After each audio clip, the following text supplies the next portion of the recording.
when you've got a river system and you try to manage it, whenever you take a cooperative approaches of managing that river system with infrastructures, that would likely increase the economic benefits and enhance the resilience against the variability in the river flows, and yeah, increase the benefits of all riparians, especially if you have a transboundary river. So we have two objectives in this paper. So first, to develop a co-evolutionary macroeconomy and river system modeling framework that considers the dynamic feedbacks between the river system and the macroeconomy throughout multi-year simulations. And then we use that, in the second objective, we use that framework to simulate a coordinated filling and operating strategy for the Grand Ethiopian Renaissance Dam on the Nile. So the Nile Basin is a transboundary river basin, and it extends over 11 African countries. Each one of them has a different contribution to the river and has different dependence on the river water resources. Now, if we look at the history of water infrastructures in the Nile Basin, we can see that the infrastructure, the landscape of the infrastructure is changing, with new dams being constructed, especially in upstream countries. The most recent of these dams is the Grand Ethiopian Renaissance Dam, or we normally abbreviate it as a GERD.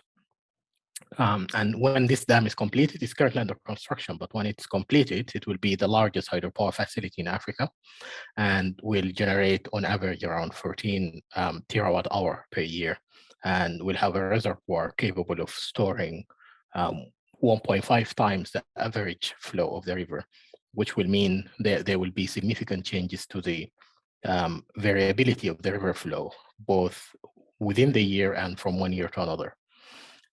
There is currently disagreement and contention between the affected countries by this dam, Ethiopia, Sudan, and Egypt.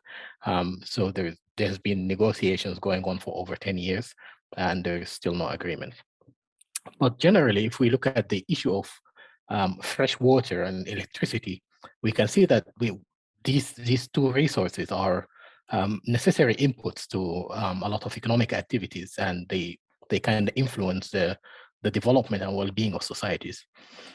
The scarcity or availability of these two resources have been shown to affect economic growth of nations, with empirical evidence of uni and bidirectional relationships between energy consumption and economic development, water availability and economic development as well. River flow is a complex process, and and if we look at many rivers around the world, they're highly variable within the year. So you get high flow in certain times of the year and from one year to another. And our analysis kind of shows that this variability has an impact on the performance of the river system and the macroeconomy that is directly linked to the river system. So in such cases, when we evaluate interventions in the river systems, it's important that we consider this variability when we look at, for example, economic impacts. Considering the co-evolution of economic growth and water supplies and demands and electricity supplies and demands enables simulating interventions in transboundary river systems in a better way, and enables analysts to characterize the interdependencies between natural, engineered, and economic systems.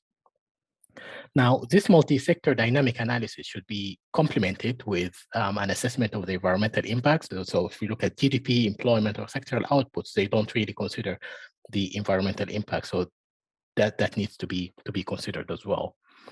But on our analysis on the Nile and the GERD, we show that in most scenarios, adopting a coordinated filling and operation of the GERD increases the electricity generation from both the GERD itself and from the entire Eastern Nile system, sustains Sudan's water consumption, decreases Egypt's irrigation water deficits, and increases Egypt's total gross domestic product and other macroeconomic metrics. So from the paper, we're kind of trying to show that trying to seek a technically flexible and legally amendable agreement on GERD initial filling and long-term operation could contribute to building trust between Ethiopia, Sudan, and Egypt, and make the negotiations on the more contentious why the Nile water management or Nile water allocation issue more likely to succeed.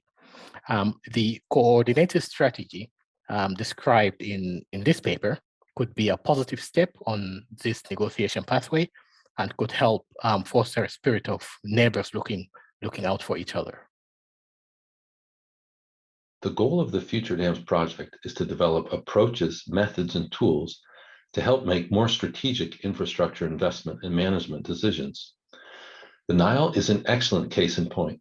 We've shown in this work that if you analyze how the management of major dams impacts national economies, you can demonstrate that a collaborative approach would in most futures lead to better results for all parties, up and downstream. The takeaway for me from this work is it may be harder to use interdisciplinary methods to assess big infrastructure projects, but it's worth it because it provides insights that wouldn't have been revealed with simpler single discipline approaches. Using engineering or economic methods alone, we wouldn't have demonstrated as clearly the benefits of collaborating on Nile management.